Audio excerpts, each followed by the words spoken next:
L'actualité du parc Mistral aujourd'hui, c'est effectivement l'aménagement du cœur du parc, donc la prairie. C'était un grand espace vide en fait, qui était assez peu usité par les gens, les habitants du quartier. On a aujourd'hui le retour d'expérience des habitants que ce n'était pas un aménagement satisfaisant.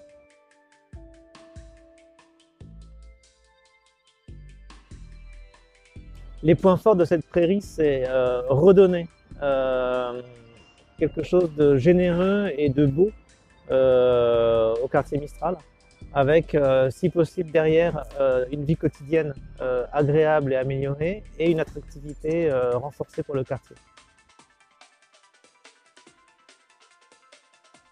Il y a eu beaucoup de concertations de réaliser à différents niveaux. On a eu beaucoup de participants et donc on a réfléchi avec eux, on a réfléchi quasiment pendant un an. C'est les habitants qui sont venus vers nous pour nous le dire, qu'il fallait arrêter de construire le long de Rhin et Danube et d'enfermer cette prairie à l'intérieur du quartier.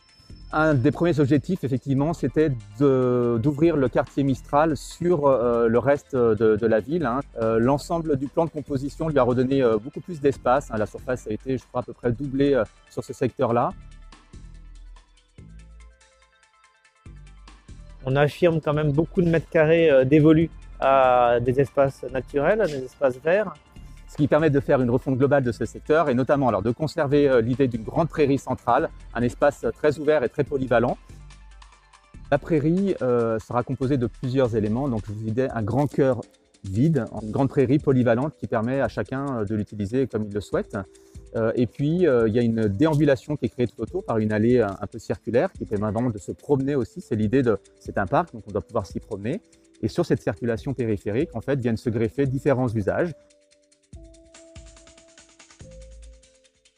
L'objectif de ce parc au cœur de quartier, c'est d'arriver à avoir une strate végétale conséquente qui soit à l'égal en fait des bâtiments. On a des bâtiments très imposants qui viennent un peu étouffer l'espace au sol quand on n'a pas effectivement cette présence végétale. Voilà, on a vraiment cette strate végétale qui vient avancer sur l'avenue pour faire un signal fort depuis l'extérieur du quartier. Et en termes de l'ambition, je pense aussi écologique, qui est très affirmée. Le fait de regagner de l'espace en espace piéton, en espace végétal de parc, permet effectivement de pouvoir créer un tout autre paysage à cet endroit-là.